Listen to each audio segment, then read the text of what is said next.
ನಮಸ್ಕಾರ ಎಲ್ರಿಗೂ. ಇವತ್ತು ಬೆಳಗ್ಗೆ ನಮ್ಮ ಮನೆಗೆ ಒಂದು ಅತಿಥಿ ಬಂತು.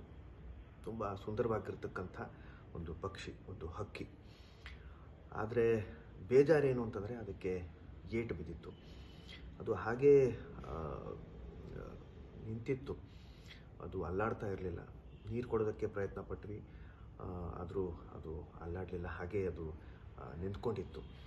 ನಾನು ತಕ್ಷಣ ಪೀಪಲ್ ಫಾರ್ ಆ್ಯನಿಮಲ್ಸ್ ಅನ್ನೋ ಒಂದು ಸರ್ಕಾರೇತರ ಸಂಸ್ಥೆ ಇದೆ, ಅದಕ್ಕೆ ಕರೆ ಮಾಡಿದೆ.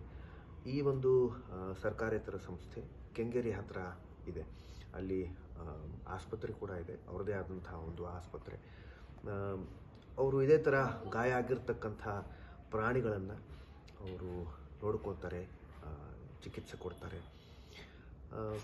ಅವ್ರಿಗೆ ಫೋನ್ ಮಾಡಿದ ತಕ್ಷಣ, ಅವರಿಗೆ ಕರೆ ಮಾಡಿದ ತಕ್ಷಣ ಅವರು ತಕ್ಷಣ ಬಂದು ಈ ಪಕ್ಷಿಯನ್ನು ತೊಗೊಂಡು ಹೋಗಿದ್ದಾರೆ. 2 ದಿನ ನಾವು ಗಮನಿಸ್ತೀವಿ. ತುಂಬ ಸ್ಟ್ರೆಸ್ಸಲ್ಲಿದೆ ಅಂತ ಹೇಳಿದ್ರು ಆ ಪಕ್ಷಿ. ಅಂತಂದರೆ ಈ ಮನುಷ್ಯರ ಒಂದು ಸಹವಾಸ ಜಾಸ್ತಿ ಆಗಿರೋದ್ರಿಂದ, ಅಂತಂದರೆ ನಾವೆಲ್ಲರೂ ನಮ್ಮ ಮನೆ ಹುಡುಗರೆಲ್ಲ ಸ್ವಲ್ಪ ಹತ್ತಿರ ಹೋದರು, ನೀರು ಕೊಡಿಸೋದಕ್ಕೆ ಪ್ರಯತ್ನ ಪಡಿಸಿದ್ರು. ಆ ಥರ ಬಲವಂತ ಮಾಡಿ ನೀರು ಕುಡಿಸ್ಲೇಬಾರ್ದು ಅಂತ ಒಂದು ಹೇಳಿದ್ರು ಅವರು. ಇದು ಕೂಡ ನಾನು ತಮ್ಮ ಜೊತೆಯಲ್ಲಿ ಹಂಚ್ಕೊಳ್ತಿದ್ದೀನಿ. ಅಂತಂದರೆ ಅದಾಗಿ ಅದು ಕುಡಿಬೇಕು. ಅದು ಬಲವಂತ ಮಾಡಿ ಏನಾದರೂ ನೀರು ಕುಡಿಸಿದ್ರೆ ಅದು ಲಂಗ್ಸ್ ಒಳಗಡೆ ಹೊರಟೋಗುತ್ತೆ, ಅದು ಅದಕ್ಕೆ ತೊಂದರೆ ಆಗತ್ತೆ ಅಂತ ಹೇಳಿದ್ರು. ಜೊತೆಗೆ ಈಗ 2 ದಿನ ನಾವು ಅದನ್ನು ಗಮನಿಸ್ತೀವಿ. ಅದರ ಪಾಡಿಗೆ ಅದನ್ನು ಬಿಟ್ಟಿದ್ದೀವಿ. ಅದಕ್ಕೆ ಹೆಚ್ಚು ತೊಂದರೆ ಏನೂ ಆಗಿಲ್ಲ. ಅದು ಬಹುಶಃ ಹೊಡ್ಕೊಂಡಿದೆ, ಯಾವುದಕ್ಕೋ ಹೊಡ್ಕೊಂಡಿದೆ, ಕಾಣಿಸದೇ ಇರೋ ವಸ್ತು. ಬಹುಶಃ ನಮ್ಮ ಮನೆಯಲ್ಲಿ ಗಾಜುಗಳು ಸಾಕಷ್ಟಿವೆ, ಅದು ಬಡ್ಕೊಂಡು ಆ ಥರ ಅದಕ್ಕೆ ಗಾಯ ಆಗಿರಬಹುದು. 2 ದಿನ ನೋಡೋಣ ಅಂತ ಹೇಳಿದ್ದಾರೆ. ಆದರೆ ಮೇಜರ್ ಏನು ಅದಕ್ಕೆ ಗಾಯ ಆಗಿಲ್ಲ ಅಂತಲೂ ಹೇಳಿದ್ರು. ನಾನು ಆಶಿಸ್ತಾ ಇದ್ದೀನಿ ಅದು ಆದಷ್ಟು ಬೇಗ ಹುಷಾರಾಗಿ ಅದು ಮತ್ತೆ ಮೊದಲಿನ ಹಾಗೆ ಆಕಾಶದಲ್ಲಿ ಹಾರಾಡುತ್ತೆ ಅಂತ.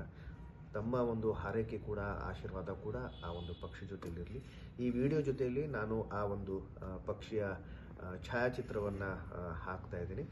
ಹಾಗೆಯೇ ನಾನು ಆಗಲೇ ಹೇಳಿದಾಗೆ ಪೀಪಲ್ ಫಾರ್ ಆ್ಯನಿಮಲ್ಸ್, ಈ ಥರದ ಒಂದು ಸರ್ಕಾರೇತರ ಸಂಸ್ಥೆಗಳು ಅಥವಾ ಸಂಸ್ಥೆಗಳು, ಆಸ್ಪತ್ರೆಗಳು ತಮಗೂ ಸಹ ಸಾಕಷ್ಟು ಗೊತ್ತಿರ್ತವೆ.